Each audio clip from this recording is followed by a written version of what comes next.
grocery haul tayo ng grocery ko nung nasa Philippines ako. And by the way, nakabalik na pala ako ng Thailand. You know naman, very quick lang yung aking vacation sa Philippines. So, less than 36 hours and unfortunately guys, hindi ko na kayo, actually hindi na ako nakapag-film, nakapag-vlog na nasa Philippines ako kasi ang dami kong ginawa as in pumirma ng mga ng insurance and then ang dami kong ginawa, and then syempre family bonding, family time naman yun kasi very quick lang ako.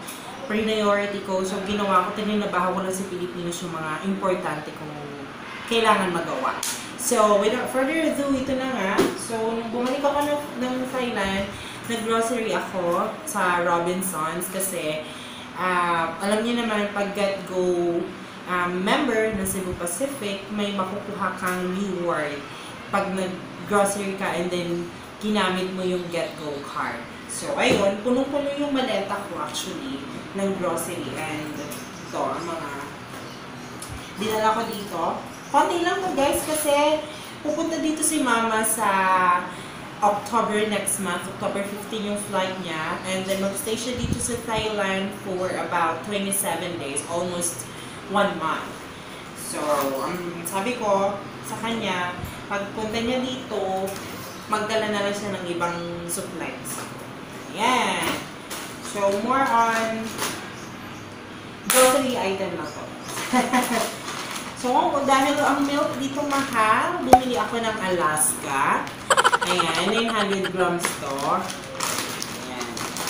Nakalungtong ako kung magkano to eh. Hindi ko na ba magitin yung presyo guys kasi natapon ko yung resibo.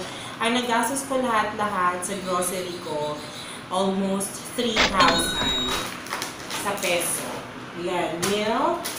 And then, itong Nova, nag-request to si Bebe Louis. So, bili ko daw siya ng Nova. Magkikita kami probably tomorrow. Ayan. Cheese Whiz. Alam ko dalawa itong Cheese Whiz ko. Nasa na siya? Ayun. Yung squeeze pack. Ayan. Cheesy squeeze pack. Ayan. Dalawa. Cheese. Bumili rin ako ng keso. Dalawa din. Mahal dito kasi ang cheese guys. For your information, napakamahal ng dairy products. Pagdating dito sa Thailand, yung mga cheese, gaya ng ganito, wala kang mabibiling malaking cheese na cheese bar. Wala, kasing wala. Meron ka lang mabibili nito, mozzarella, pero napakalaki niya. Parang 1,500 baht yata yung isang ganyan. And then, yung mga Pinoy goods naman like Eden, ganito, sasadyain mo sa mga Filipino store o kaya sa online, sa mga nagbibenta online na nagbibenta nila. Ayan. And then, Magic Sarap. Ito, Magic Sarap, I think dalawa kasi isa pa bili ni Ate Rose. Tapos yung isa dito sa akin sa bahay. Great Taste. Ayan, syempre, hindi mawawala ang Great Taste. Buli ako yan. And then, excuse me, Maling. Tatlo to. Actually, kaso binuksan ko na yung isa eh. Inulam ko na isang araw. Sinigang mix. Hindi mawawala ang sinigang mix sa akin guys. Alam niyo naman, favorite na favorite ko ang sinigang. Ayan. Dalawang 2 dozen ito. And then, bumili ako ng pancit canton, calamansi. Next is, Lucky Me chicken. Ayan, Lucky Me chicken. Yakisoba. Bumili ako ng yakisoba parang 5 packs pala. Yung mamili ko. Ayan. And then, Great Taste Coffee. Actually, yung kalahati nito, dinala ko sa school. So, since nakabalik ako at pumasok ako sa school last Tuesday, ito na ang iniinom ko, Great Taste. Kahit si Great Taste, spaghetti sauce. Bumili din ako spaghetti sauce. Ayan. Wala kasi spaghetti sauce dito sa Thailand, guys. Let's fruta! Bumili rin ako ng juice, pero bakit isa lang siya? Alam ko, dalawa to. Ano ba yan? Ano ba yan? Nasaan yung iba? And then, dato puti, toyo, and Spanish sardines. As in love na love ko ang Spanish sardines. Ang 555 Spanish sardines, guys. Kahit yung nasa Pilipinas ako, pumapasok ako sa piscina, ito ang nilalunch ko kasi gusto ko siya. Ayan. Kinain ko ng isa. Actually, tama, 6 cans sila. Kaso, kinain ko nung dumating ako dito nung Monday kasi sobrang pagod ko. At tinamad ako magluto. And then, Carne Norte, bumili ako. Ayan, 2. Tapos, Highlands. I'm not sure kung familiar kayo dito sa brand ng Highlands.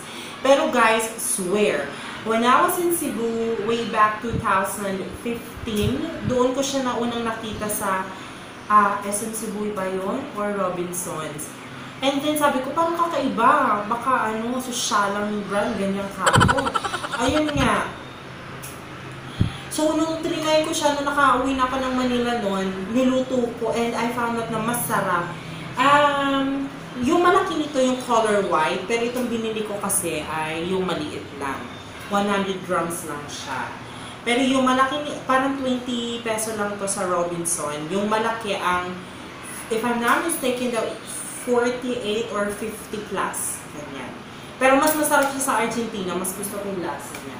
So, I bought 4 cans. 4 cans ng Highlands. And of course, ang gamot, Biogesic. Yan. Ingat, ang Biogesic. And medical. Ay, sorry. Yan. Yung isa nilagay ko dun sa bag ko. Tapos, ano pa ba?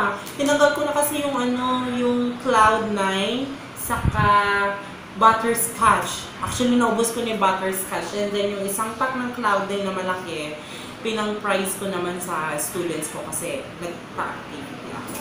So, ayun lang guys. Ano pa ba naman itong maleta ko? Tingnan natin, baka may nakatago ng something. Ay, wala na. Shorts na lang pala to. Ay, may barya! May barya ako dito sa spanty ko.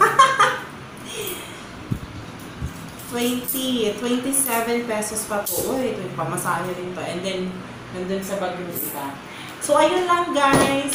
Pasensya na kayo, hindi na ako nag-vlog na umuwi ako ng Philippines kasi sobrang busy ko as in na nakipagkita na ako sa friends ko and then ang dami kong inasikaso din.